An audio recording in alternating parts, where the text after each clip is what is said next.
बच्चों, आज हम गणित पेडोलॉजी के कुछ क्वेश्चन करने जा रहे हैं। जैसे कि आप यहाँ पर देख सकते हैं, विशिष्ट से सामान्य तथा स्थूल से सूक्ष्म की ओर शिक्षण सूत्र पर आधारित विधि कौन सी होती है। इसमें आगमन विधि का प्रयोग किया जाता है, और अगर इसका उल्टा हो, सामान्य से विशिष्ट की ओर, तो उसमें हम निगमन विधि का प्रयोग करते हैं। रेखा गणित में कौन से आयाम को प्रमुख स्थान दिया जाता है। तो रेखा गणित में आकार को भी, विस्तार को भी, स्थिति को भी, इसमें सभी को महत्वपूर्ण स्थान दिया जाता है। गणित शिक्षण के प्रेरणात्मक सिद्धांत के सूत्र हैं। इसमें सजीवता इसका ऑप्शन होगा, क्योंकि इसमें गणित शिक्षण सजीवता पर आधारित मानी गई है। गणित शिक्षण के लिए पाठ्य योजना का निर्माण आवश्यक है।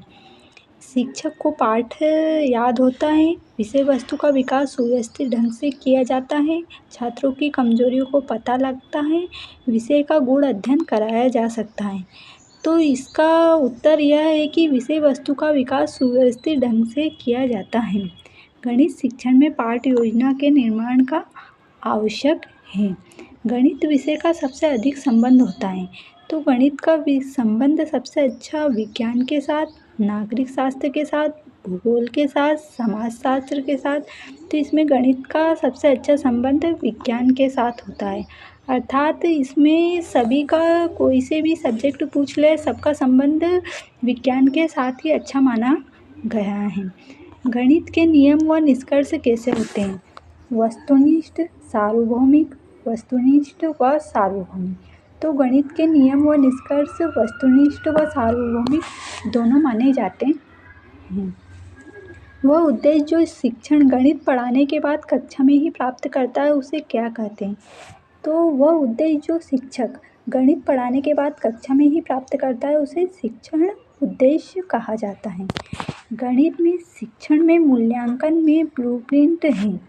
तो विद्यालय की आधारशिला, प्रश्न पत्र निर्माण की आधारशिला, शिक्षण की आधारशिला, छात्रों की आधारशिला।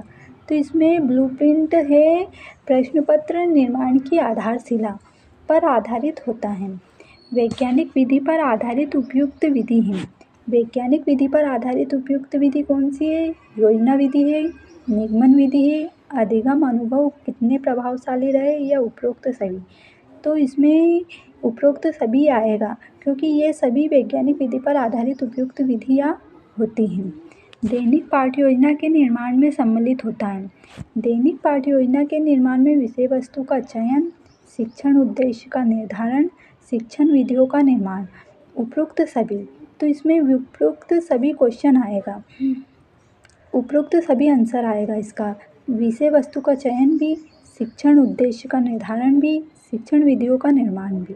सामान्य से विशिष्ट सिद्धांत निम्न में से किस प्रयोग पर आधारित होता है। तो हमने ऊपर देखा था कि विशिष्ट से सामान्य की ओर आगमन आता है, और सामान्य से विशिष्ट की ओर निगमन आता है।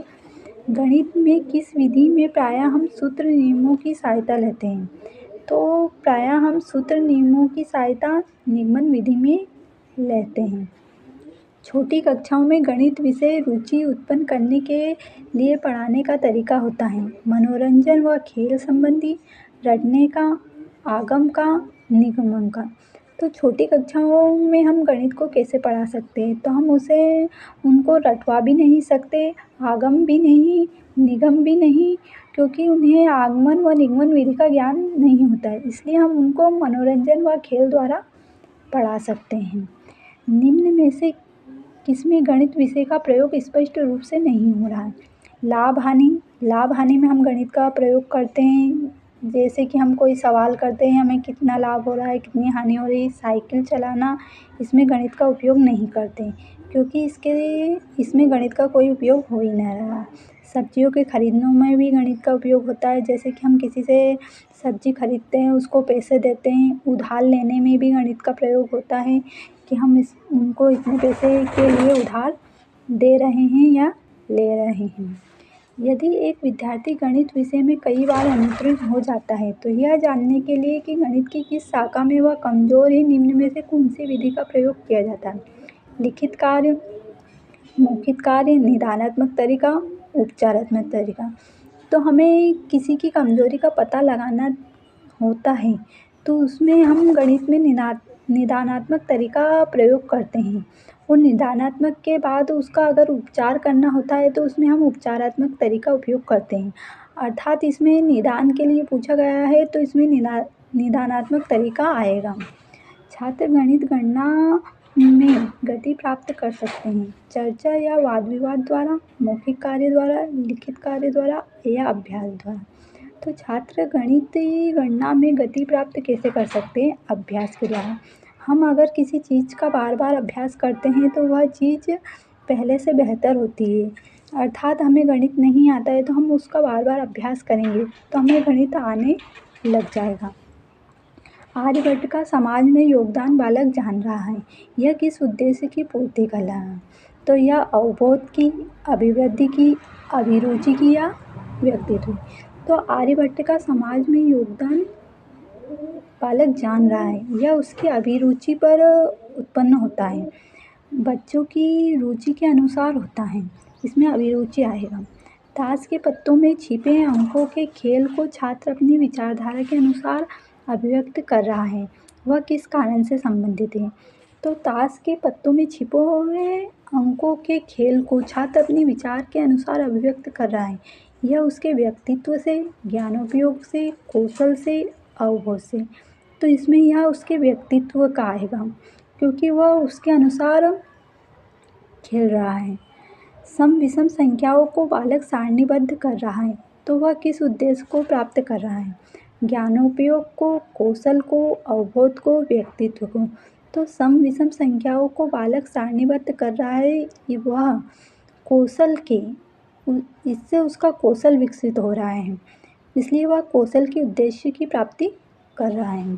गणित विषय के लिए पुराण स्रोत के रूप में कौन सा ग्रंथ माना गया है? तो यह सबको पता हुआ है, ऋग्वेद सबसे पुराना है, इसलिए ऋग्वेद को माना गया है।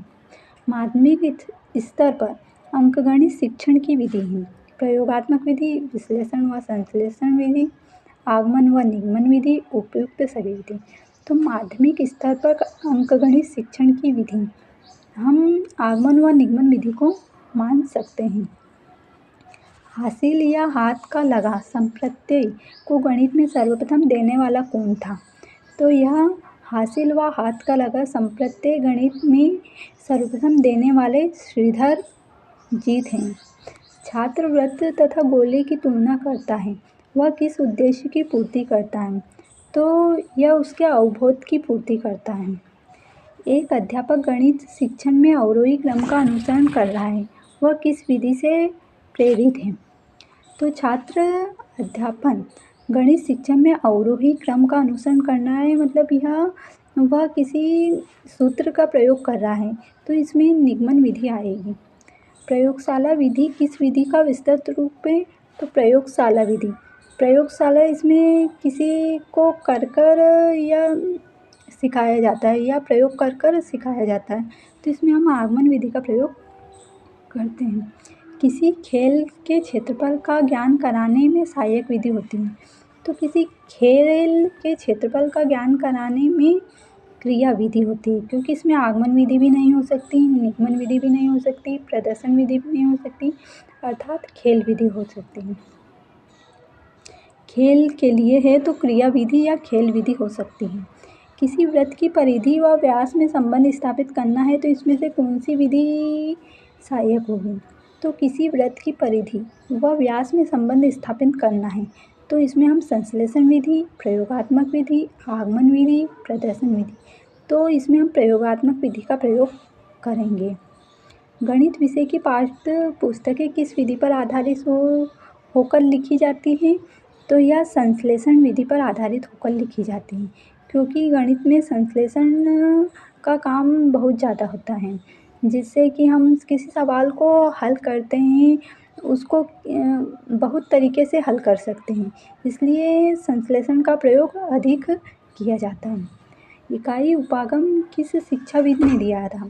तो इकाई उपागम मॉरिसन ने दिया था। नेत्रहीन विद्यार्थियों के लिए ब्रेल लिपि का प्रतिपादन किसने किया था? तो यह सबको पता है, लुई ब्रेल ने किया था। जैकब व एल मारेनो का संबंध किस विधि से होता है? तो जैकब एल मॉरेने का संबंध समाज मिति विधि से होता है। यह सब विधियाँ वैज्ञानिकों द्वारा दी गई है। समस्या समाधान विधि का सोपान है सूचनाओं का संग्रहण, समस्या के प्रति निर्धारण, निष्कर्ष निकालना, आंकड़ों को संगठित करना। तो समस्या समाधान विधि का सोपान है निष्कर्ष निकालना। गणित विषय की विशेषता है तर्कपूर्णता, परिणामों की निश्चयता, शुद्धता, यह सभी। तो गणित में सभी चीज़ें आवश्यक होती है, तर्कपूर्णता भी, परिणामों की निश्चयता भी, शुद्धता भी, सभी। तो इसमें उपरोक्त सभी आएगा। चिंता, बोध, तर्क शक्ति, विश्लेषण की क्षमता बढ़ाने का विषय है, तो यह गणित विषय है। गणित निष्कर्ष सर्वमान्य होते हैं क्योंकि ये तर्क पर आधारित होते हैं। शिक्षण उद्देश्यों का क्रमिक वर्गीकरण किया गया था, तो यह ब्लूम के द्वारा किया गया था। ज्ञान संबंधी प्राप्त उद्देश्य के अंतर्गत निम्न में से कौन सा कथन सही है? गणितीय प्रत्ययों का सही अनुप्रयोग, गणितीय चिन्ह ठीक से पहचानना, गणित के विकास के जानकारी में रुचि होना, गणितीय सिद्धांत की सही समझ। तो इसका आंसर होगा कि गणितीय सिद्धांतों की सही समझ का होना। ब्लूम टैक्सोनॉमी का अंग नहीं है, समझ, बुद्धि, प्रयोग व ज्ञान। तो इसमें ब्लूम टैक्सोनॉमी का अंग बुद्धि को नहीं माना गया है। बीज गणितीय यथार्थ में है, अंकगणित, रेखागणित, सामान्यीकृत अंकगणित या उपरोक्त गणित। तो बीजगणित ही यथार्थ में सामान्यीकृत अंकगणित को माना गया है, अर्थात इसका तीसरा ऑप्शन सही है। धन्यवाद बच्चों। अगर आपको आगे के क्वेश्चन और पढ़ना है तो हमारे चैनल को सब्सक्राइब एवं लाइक ज़रूर करें।